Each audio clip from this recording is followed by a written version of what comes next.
You're listening to The World at 8 with Lynne Mozart.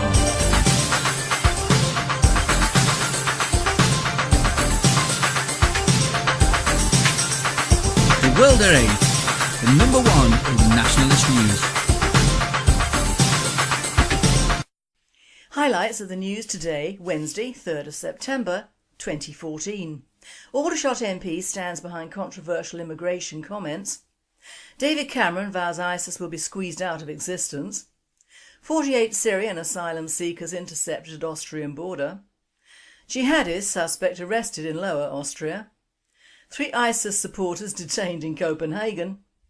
Ukrainian president says ceasefire deal reached with Russia. US and Europe are struggling with responses to a bold Russia. EU assesses sports sanctions against Russia. Officials warn that 11 missing planes seized by Islamist rebels in Libya could be used to carry out terrorist attacks on 9/11 anniversary. Thought for the day, now you sees me, now you don't. And finally, a happy Wednesday to you.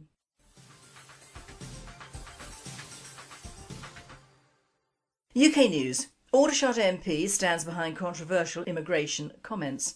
Sir Gerald Howarth was reported to have said in an email that he believed Enoch Powell, the late author of the notoriously anti-immigration speech from 1968, was correct in his views. Many of his constituents have benefited from immigration, with ex-Gurkhas and their families being allowed to settle in the UK in 2009 following a campaign led by Joanna Lumley.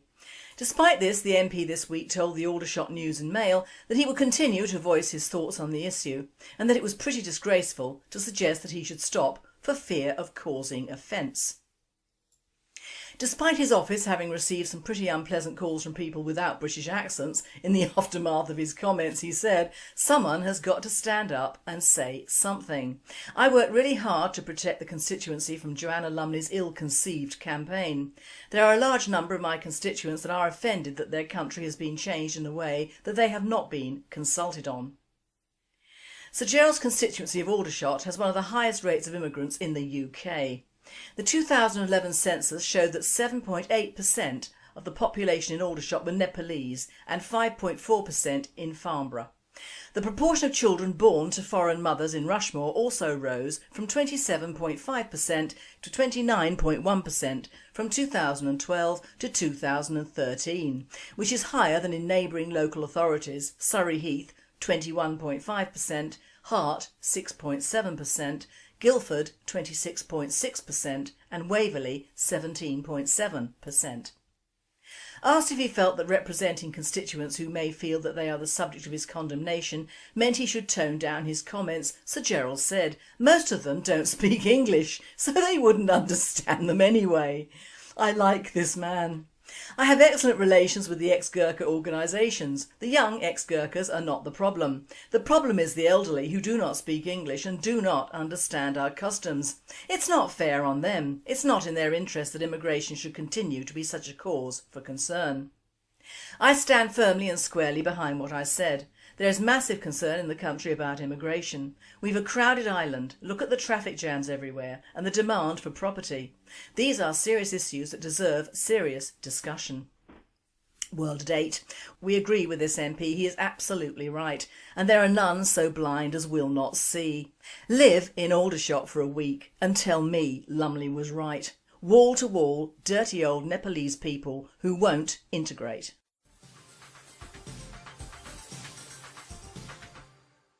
David Cameron vows ISIS will be squeezed out of existence. David Cameron vowed that the Islamic State ISIS will be squeezed out of existence and promised to build a coalition in the region against it that cannot be mistaken for a Western-led intervention.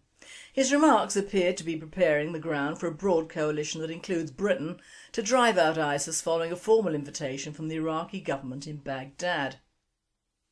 Whitehill sources suggested that planned air attacks on ISIS forces based in Syria will be deferred, partly because it would involve incursions into Syrian airspace without any invitation from its government. That would change the legal status of any attacks and possibly weaken the potential regional coalition. Cameron sidestepped the issue of attacks on Syria when pressed by former Labour cabinet member Peter Hain. Details of the scale of the coalition response are likely to be hammered out at NATO's meeting in Newport, Wales over the next 3 days, including a meeting of the 5 leading NATO powers on Friday morning. Vowing the country will never give in to terrorism, the Prime Minister also braced the population for further potential bad news about the British hostage. World at 8.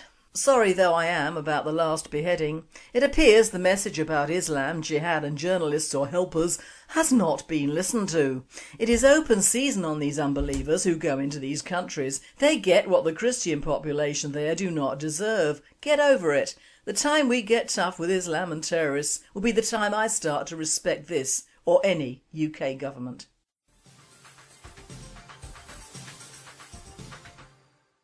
European news. 48 Syrian asylum seekers intercepted at Austrian border. A group of 48 Syrian asylum seekers were intercepted on a train from Italy into Tyrol on Tuesday, according to police. The group, which included 10 children, were taken to a Red Cross care centre in Plon, police said on Wednesday morning. They are expected to be deported to Italy on the same day. Under EU rules, the so-called Dublin III regulation, refugees must seek asylum within the EU country which they first entered. On Monday, the Interior Ministers of Germany and France asked Italy to respect the Dublin III regulation, stressing that many migrants are landing in Italy but headed to northern European countries. According to Austrian police, Syrians and other refugees are returned via the Brenner Pass to Italy on a weekly basis. In July, 21 people were stopped while trying to cross into Austria, while in mid-June French authorities escorted 5 people off a bus in the Chamonix end of Mont Blanc tunnel and sent them back to Italy. World at 8. Sick of the EU rulings, sick of refugees and sick of Europe. If all the people that applied for asylum were kept in the countries they applied for asylum over, we wouldn't have half of our immigrants and asylums in this country. Most of them come through Europe. Stop them coming and send them back whence they came.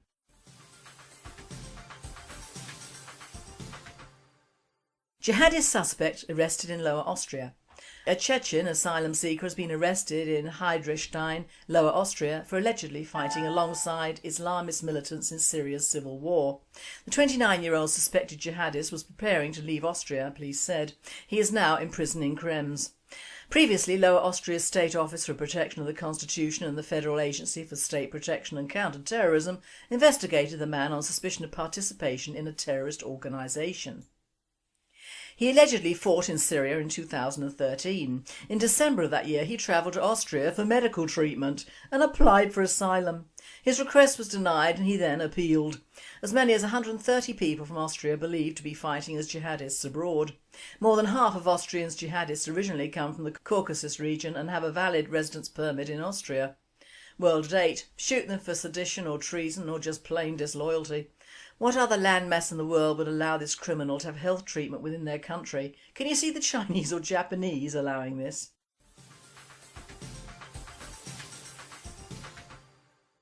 Three ISIS supporters detained in Copenhagen. Police raided multiple addresses associated with an organisation that is suspected of selling stickers in support of ISIS and using the proceeds to fund the jihadists. Copenhagen police detained 3 people on Wednesday for the sale of stickers bearing the logo of the Islamic State, the terrorist organisation previously known as ISIS. Police raided 4 addresses in Copenhagen based on the suspicion that the sale of ISIS stickers is being used to directly support the militants. The ISIS stickers were first exposed over the summer by the website syrianblog.dk, a site dedicated to outing suspected Danish jihadists. The stickers were being sold by the association Die Humanitaire Hujja, Humanitarian Hearts, and the association's chairman was amongst those arrested. According to Danmarks Radio, the other 2 arrestees are also associated with the association. The stickers mimic the design of the popular Danish Support Our Troops stickers, but the ribbons are black rather than yellow and bear the ISIS logo along with the text Support Our Ummah, Arabic for nation or community. World at 8. I think you know what I would do with these people and their stickers, and it would not be pleasant for them.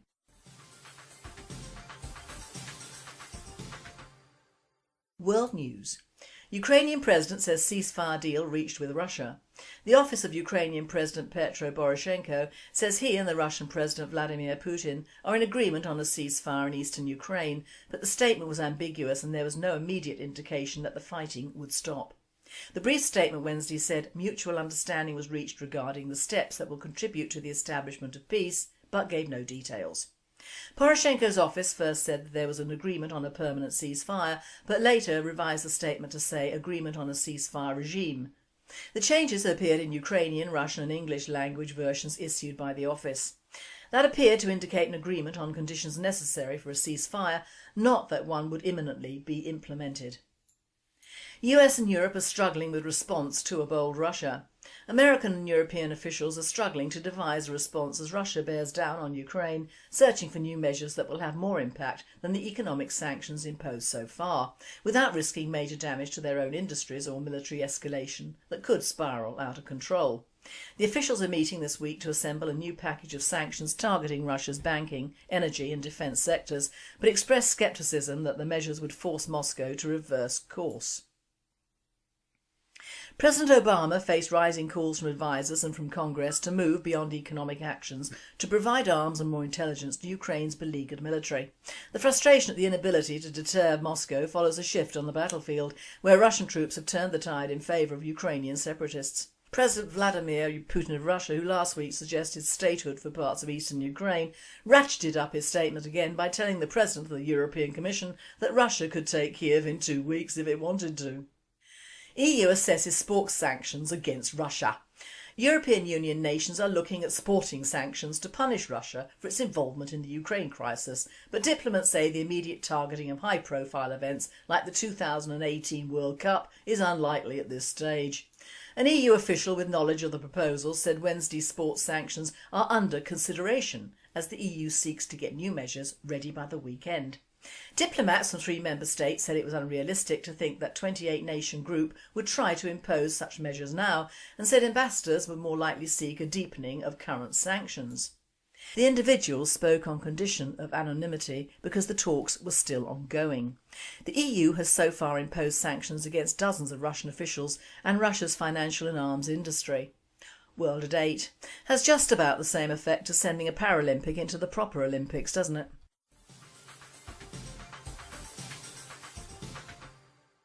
Officials warn that 11 missing planes seized by Islamist rebels in Libya could be used to carry out terrorist attacks on 9/11 anniversary. US officials fear Islamic militants have stolen nearly a dozen commercial planes in Libya, which could be used to carry out 9/11 style terrorist attacks in the region.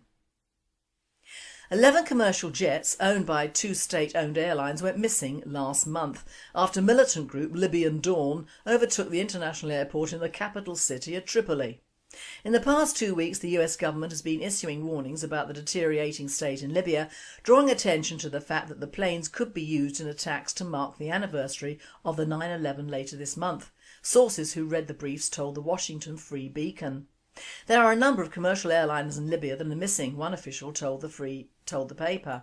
We found out on September 11th what can happen with hijacked planes. On Sunday, the Libyan government announced that they had lost control of the capital to competing militias, including the radical Islamic groups Ansar al-Sharia and Libyan Dawn. Ansar al-Sharia has ties to the Islamic State, also known as ISIS, the Syrian group which today released the filmed beheading of American journalist Steven Sotloff, the second recorded execution of a US hostage by that group. World at 8. Well, take away dictators and put in democratic morons who are sectarian Muslims to boot, and what do you expect?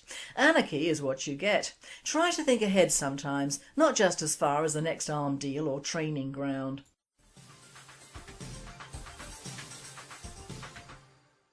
Thought for the day. Now you sees me, nows you don't.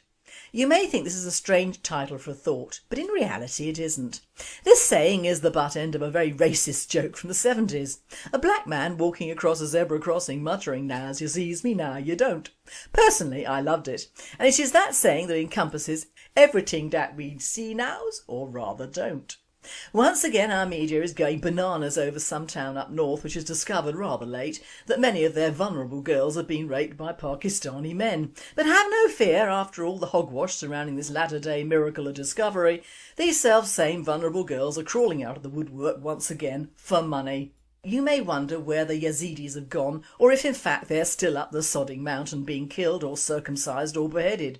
I certainly have during these last days, when even the national news has been northern based around 30 years too late. Now poor old Putin, who's suffering from over-publicity again along with the Ukrainians, well, leave them all to it. We have enough problems in the UK and Europe without prodding the Russian bear, and I for one have no intention of dying cold whilst the Ukrainians are not. Europe and the UK have for years interfered in foreign countries many times because they have been colonised to some extent by us, which must account for why nowadays they all seem to be hell-bent on trying to get home to mother. Now, for the most part it must be acknowledged now that Britain is too full of non-English bods, with still more in the pipeline. How do you avoid foreigners bringing more trouble to our shores when that is the reason ostensibly that they are fleeing from their own countries?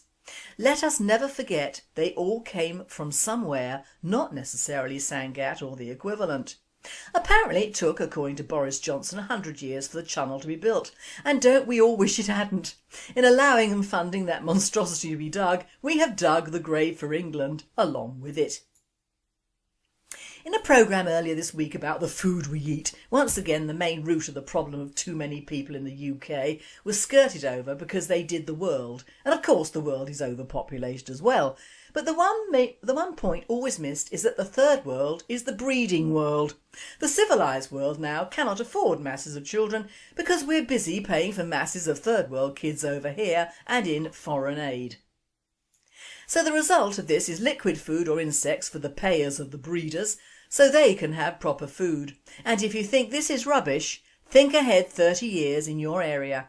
Looking at the cold hard facts and without any racist or religious connotations, think of who will be at the top of the food chain then, or in fact even now. You don't see African or Asian immigrants at our food banks. You see our people in varying stages of poverty. I don't want to live to see the time in which we Brits are outside the supermarkets begging, while these foreign bastards are inside shopping till they drop. And I'm not inciting racial hatred, I am however inciting a thought process which in a good world I would not even have to think of, let alone say. We have Cameron, who is trying to get the jihadis to stay in this country and yet cannot stop them coming back. What sort of people do I live with? Are they all blinkered and liberal? Where does pity and liberalism stop and self-help start? What do we have to happen in the UK to make all the people realise that what has been going on for decades has not only fuelled our crime rates but taken all our benefits which we took for granted? It comes to something when a small island in the North Sea has to build glass mountains to hold crops while all the land has been built over with cheap housing to house foreigners. It isn't even sensible, let alone right.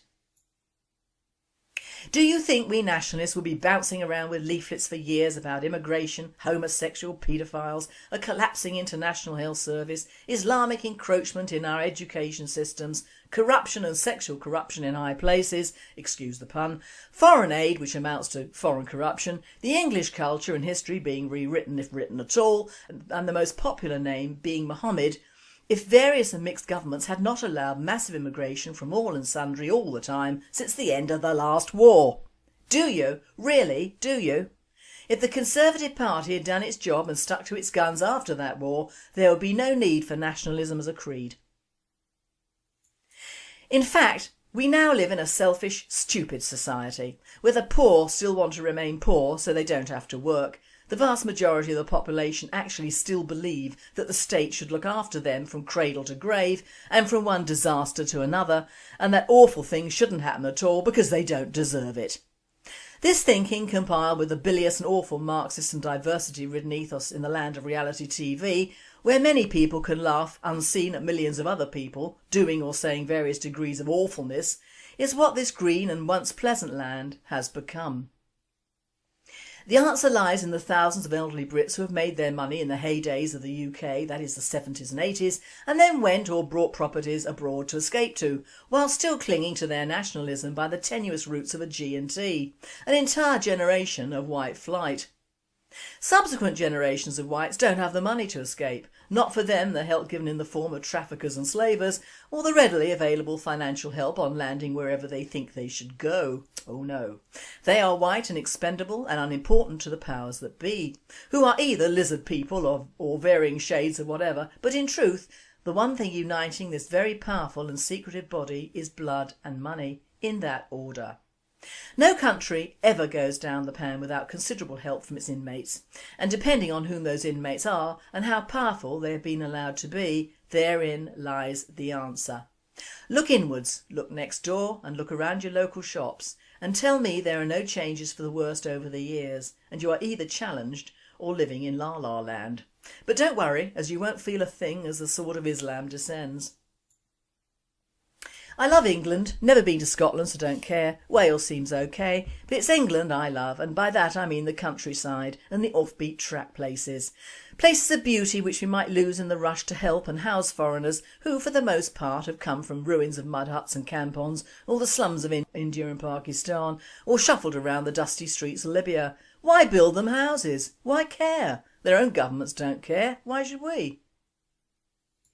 It seems awful to say so, and if I have Jewish or whatever blood in me I still don't care, but looking at Britain today it might have been better had Germany won the war. In fact both bloody wars in which we lost so many good men sacrificed on the altar of democracy, when in fact we don't live in a democracy at all. We do however live in a better state than the bastards who keep coming here, but had Germany and the Third Reich won the war we would not have that particular problem, would we? It may not be known, and although not a Hitler admirer, believe it or not, he did give the rich Jews a chance to flee well before the push on those people. And the one thing preventing many leaving us could, they had nowhere to go. Those Jews had lived in Germany for over 600 years. Their families had not immigrated, and the rest of Europe, the US and the UK did not want them. We turned them back before the war, only to do a now as you see me now as you don't after the war. Most fled to Switzerland and Portugal, which were neutral, but don't kid yourselves that the rest of the world gave a tuppenny damn about them until Schindler's List came out. And Hitler had got rid of the Marxist Jews in one sweep, and with the world happily ignorant. Idi Amin, now there was a complete maniac, but even he in his madness gave the Asians 48 hours to decamp, otherwise he could not guarantee their safety. Now in fairness, he gave them more of a chance than Muslim jihadis are giving the Nigerians, the Syrians, the Yazidis and the Christians. In fact that most of these awful people came over here and started their colonisation of the UK didn't make any difference to Amin. He'd got rid of the money men from his country, like Mugabe got rid of the white farmers. And the world, the UN and NATO, do not blink an eye, do they? The West allowed India to be carved up in a terrible way, with also the help of Islam in 1947, and we're still paying the price. Africans come over here and have been heard saying we took from them so they are taking from us, which is absolute balderdash. The proof of the pudding is in the eating, and now that whites are more or less gone from Africa it is riddled with incompetence and tribalism, and now of course soon to be with us, Ebola. Oh joy! Now I'm not saying the white races have behaved well abroad, but I don't think that the UK and Europe deserve the onrush of revenge in the form of colonisation ably helped on by the EU and our own. In fact, not only do we not deserve it, but our children do not deserve it, and one day this tide can and must be halted completely and repatriation actually carried out, or we will be outside Asda with our begging bowls, and not too soon in the distant future the call to prayer will echo throughout our towns and cities, which will no longer be our own.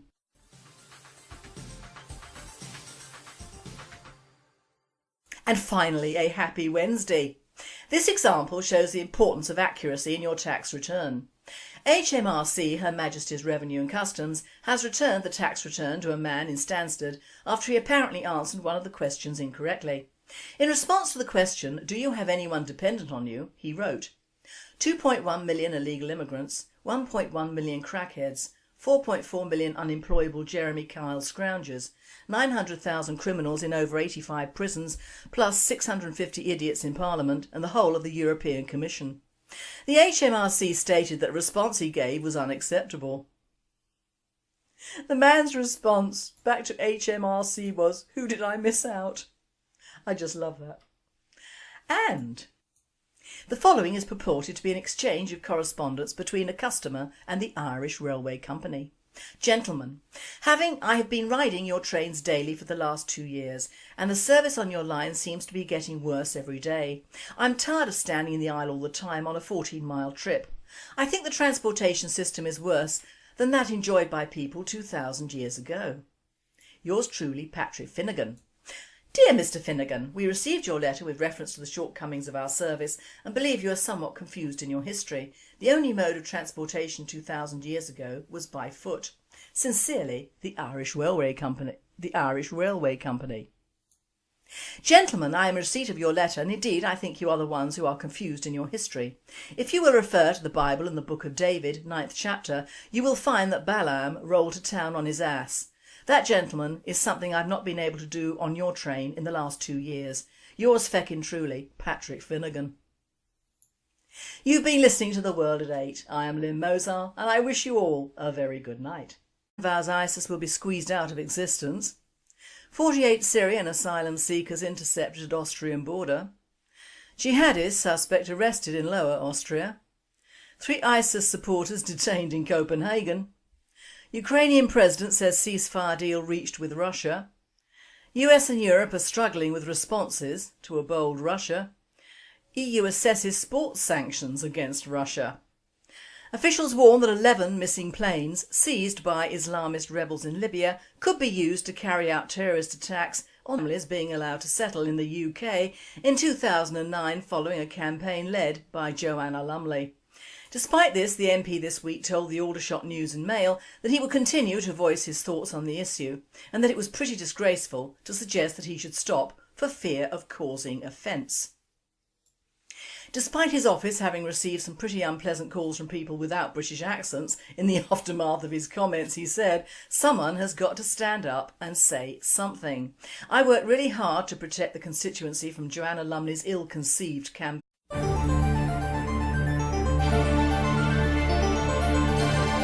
You're listening to The World at 8 with Lynne Mozart.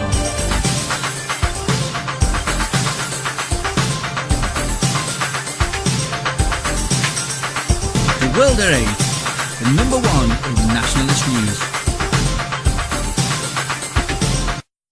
Highlights of the news today, Wednesday, 3rd of September 2014. Aldershot MP stands behind controversial immigration comments. David Cameron 9/11 anniversary.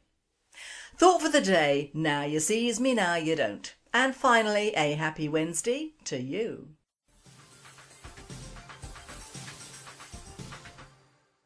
UK News. Aldershot MP stands behind controversial immigration comments. Sir Gerald Howarth was reported to have said in an email that he believed Enoch Powell, the late author of the notoriously anti-immigration speech from 1968, was correct in his views. Many of his constituents have benefited from immigration, with ex-Gurkhas and their campaign. There are a large number of my constituents that are offended that their country has been changed in a way that they have not been consulted on. Sir Gerald's constituency of Aldershot has one of the highest rates of immigrants in the UK. The 2011 census showed that 7.8% of the population in Aldershot were Nepalese and 5.4% in Farnborough. The proportion of children born to foreign mothers in Rushmore also rose from 27.5% to 29.1% from 2012 to 2013.